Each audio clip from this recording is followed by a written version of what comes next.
Okay, so I went to Walmart and that's where I bought the lawnmower 5 years ago, maybe a little more than that, but they had plenty of spark plugs, but they didn't have the model spark plug that I needed, which makes sense because, when you're dealing with 100-year-old technology that really hasn't changed ever, you got to change up the model numbers on them consistently. And if you speak fluent sarcasm, you're picking up what I'm saying here.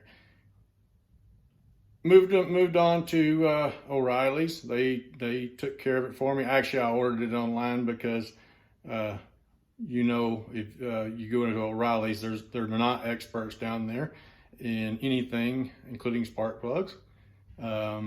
So I got the spark plug, and let's take a look at it compared to the one we just pulled out. Comparing the two,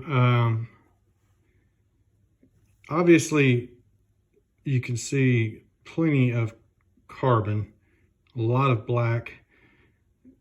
That will cause it to underperform, but if you can tell, this electrode, so this, again, I don't know if it's really L-shaped, but whatever. You know what I'm saying, right here, and then this right here, that forms the spark gap. And you can tell that the middle part here of the electrode is, when you compare it to that one, it looks like it's definitely not the worst I've ever seen, but you can see the wear. And this is just from the spark. Obviously this one looks a lot better. I feel confident that this is going to be the solution, but there's only one way to find out. So let's put it in and see what happens.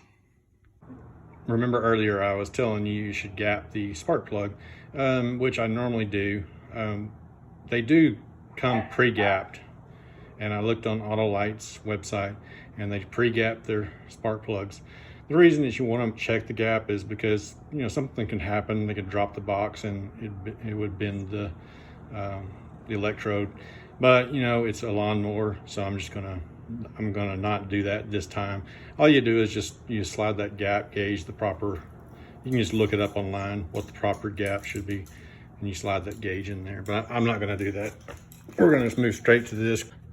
So it's the same place where it was, but remember I was telling you earlier that this is the most critical part. It's not difficult, but you just don't want to mess this up. Okay, all right, there we go. All right, now, okay, this is the part where you don't want to mess it up. So we're just going to use our fingers to make sure, because whenever you seat anything threaded, this really goes for anything. You should be careful when you're working with threads, but especially something like a spark plug. So when you put it in there, it's called seating or mating sometimes. And then when you start turning, that's actually called making up. So you're making up the threads into whatever it's going into. But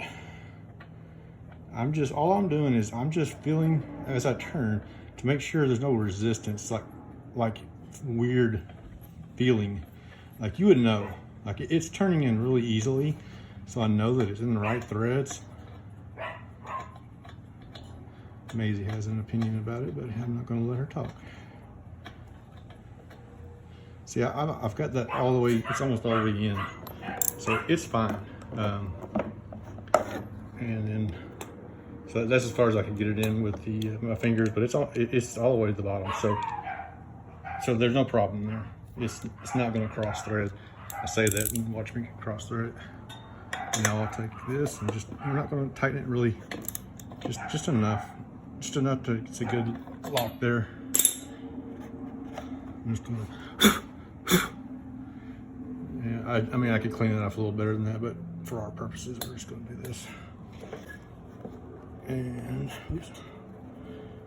There we go. All right, and that just needs to pop on there and make sure it clicks. Now, I'm going to turn it off and turn it back on, but I'm not going to pull start this in between. I'm going to pull start this because that was the other symptom. It took me about 5 or 6 pulls this morning to get it started. Normally it takes 2 at most. So I'm gonna see, I wouldn't doubt it starts on the first pull, but we'll find out.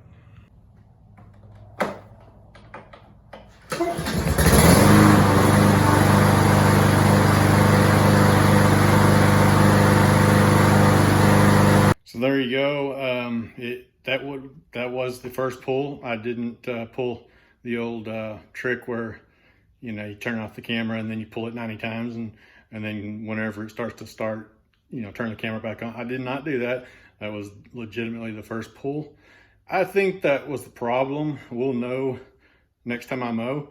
If it starts giving me that same problem again, I'll go to the next thing on my troubleshoot list. But it just goes to show you that, because that problem would get a little bit worse and a little bit worse.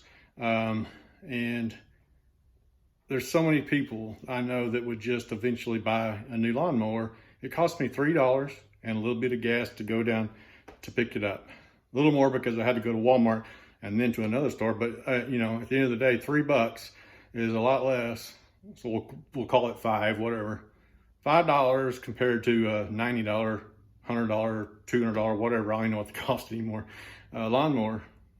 It's just dumb when you can fix it and actually have fun doing it, knowing that you can do something. It's pretty amazing. So I hope that helps, and I hope you learned something, and I know you can do it too. So pretty proud.